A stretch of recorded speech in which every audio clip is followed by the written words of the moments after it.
নমস্কার, আপনারা দেখছেন সময় কলকাতা। টলি হলি বলি নিয়ে রয়েছে আমি সৈকত। আইনি অভিশাপ যেন কিছুতেই পিছু ছাড়ছে না রাজপাল যাদবের। নকটির চেক বাউন্স মামলায় গত ফেব্রুয়ারি মাসে 11 দিন তিহার জেলে থাকতে হয়েছিল কৌতুক অভিনেতাকে। পরে দিল্লি হাইকোর্ট তার অন্তর্বর্তীকালীন জামিন মঞ্জুর করলেও বেশ কিছু শর্ত বেঁধে দেয় রাজপাল যাদবকে। তবে আদালতের নির্দেশ অনুযায়ী মামলাকারীকে বকেয়া টাকা মেটাতে ব্যর্থ হওয়ায় জুলাই মাসেই বলিউড অভিনেতাকে নতুন করে 3 মাসের কারাদণ্ড দেয় উচ্চ আদালত।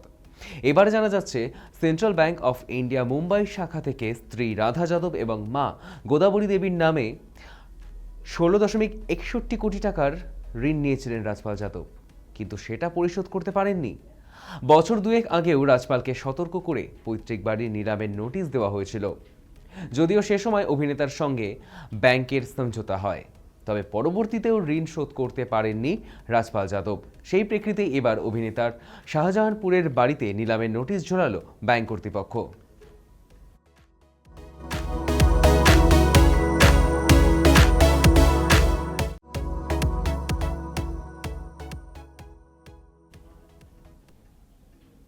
অসুস্থ মিঠুন চক্রবর্তী।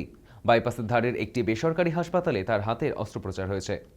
শুক্রবার সকালে তাকে দেখতে হাসপাতালে পৌঁছন মুখ্যমন্ত্রী শুভেন্দু অধিকারী। সঙ্গে ছিলেন যাদবপুরের বিধায়ক সর্বরী মুখোপাধ্যায় সহ অন্যান্যরা। মিঠুনের সঙ্গে বেশ কিছুক্ষণ কথা বলার পাশাপাশি চিকিৎসকদের সঙ্গেও কথা বলেন মুখ্যমন্ত্রী। অভিনেতার শারীরিক অবস্থার খোঁজ নেন তিনি।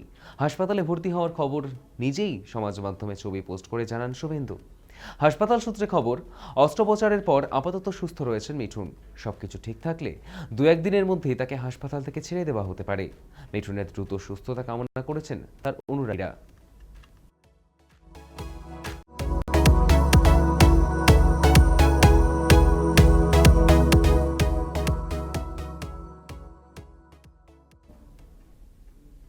ভ্যালেন্টাইন্স ডেটে ভালোবেসে বিয়ে করেছিলেন রণজয় বিষ্ণু এবং শ্যামপ্তি মুদলি। তবে বিয়ের 6 মাস পূর্ণ হওয়ার আগেই তাদের দাম্পত্যে চির ধরার গুঞ্জন ছড়িয়েছে। দুজনের আলাদা থাকার খবরও শোনা যাচ্ছে, যদিও এই বিষয়ে কেউ প্রকাশ্যে কিছুই জানাননি। এবার সামাজিক মাধ্যমে ভিডিও পোস্ট করে জল্পনার বিরক্তি প্রকাশ করলেন রণজয়। তিনি বলেন, তারা দুজনেই প্রাপ্তবয়স্ক এবং ভালোবেসেই বিয়ে করেছেন, তাই ভিত্তিহীন কথা না ছড়ানোর অনুরোধ করেন। রণজয়ের সঙ্গে তার ধারাবাহিকের এক সহ অভিনেত্রীর নাম জড়িয়েও গুঞ্জন ছড়িয়েছে। সেই প্রসঙ্গে অভিনেতা জানান, রোমান্টিক ধারাবাহিকে অভিনয়ের কারণে পর্দায় এমন দৃশ্য থাকতেই পারে সহ অভিনেত্রীর সঙ্গে। তবে তার সঙ্গে সম্পর্ক নিয়ে রটনা বন্ধ করার আবেদন জানিয়েছেন তিনি। ভিডিওটির ক্যাপশনে রণজয় লিখেছেন, বাঁচতে দিন।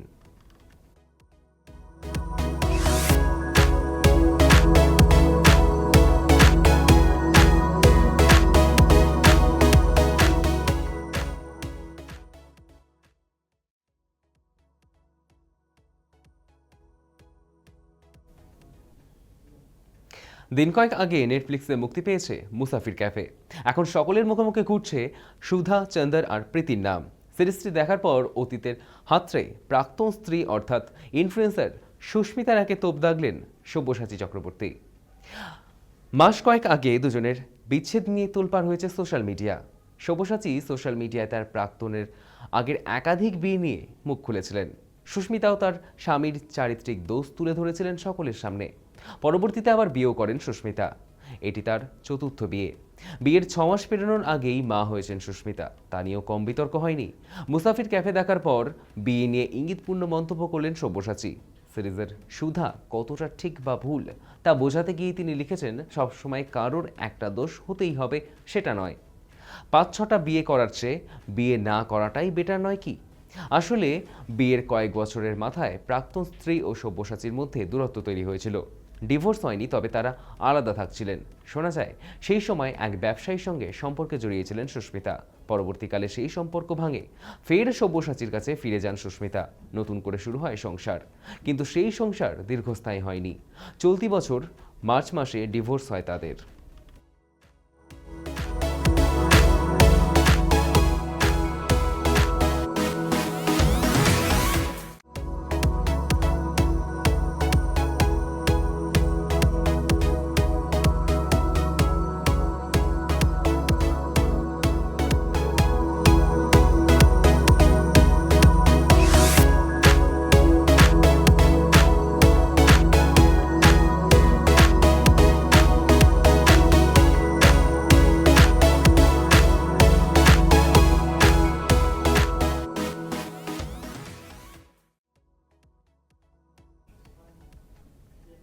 বিয়ে নিয়ে আপাতত কোনো পরিকল্পনা নেই আমিষা পাটিলের। সমাজ মাধ্যমে অনুরাগীদের প্রশ্নের উত্তরে অভিনেত্রী জানান, একা থাকতেই তিনি বেশ সুখে আছেন।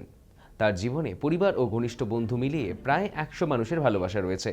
তাই নতুন করে কোনো পুরুষ এসে তার জীবনে সমীকরণ বদলে দিক তা চান না তিনি। আমিষা জানান, অতীতে প্রেমের সম্পর্ক থাকলেও কেরিয়ারের জন্য তাকে কঠিন সিদ্ধান্ত নিতে হয়েছে। তার মতে, সত্যিকারের ভালোবাসা কখনো সঙ্গীর পেশাগত সাফল্যের পথে বাধা হয়ে দাঁড়ায় না। তবে যোগ্য মানুষ পেলে ভবিষ্যতে বিয়ের সম্ভাবনা একেবারে উড়িয়ে দেননি অভিনেত্রী। বয়স তার কাছে গুরুত্বপূর্ণ নয়, বরং মানসিক পরিণতি বেশি জরুরি বলে জানিয়েছেন আমিষা।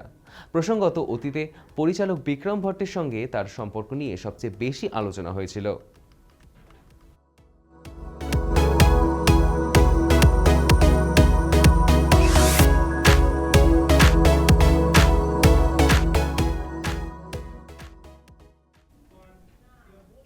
শ্রীময়ী ধারাবাহিক শেষ হওয়ার পর আর সেভাবে দেখা যায়নি তাকে পর্দায়। নিজেকে এক প্রকার সকলের আড়ালেই রেখেছিলেন অভিনেত্রী ইন্দ্রাণী হালদার। বেড়ে গিয়েছিল ওজন, তা নিয়েও হয়েছিল বিপুল আলোচনা।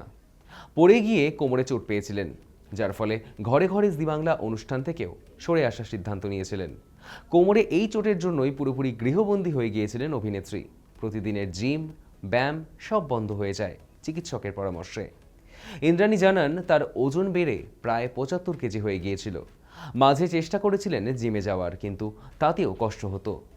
মাত্র কয়েক মাসেই 22 কেজি ওজন ঝরিয়েছেন ইন্দ্রাণী। এই কয়েক বছরে চেহারার পরিবর্তন নিয়েও নানা ধরনের কথা সহ্য করতে হয়েছে অভিনেত্রীকে। তবে এখন অভিনেত্রী প্রস্তুত নতুনভাবে কাজে ফেরার জন্য। ইন্দ্রাণী জানিয়েছেন, কোনো রিয়ালিটি শোয়ের উপস্থাপক বা কোনো ভালো ছবি, সিরিজে অভিনয় করার জন্য প্রস্তুত তিনি। শীঘ্রই ক্যামেরার সামনে ফিরতে চান অভিনেত্রী ইন্দ্রাণী হালদার।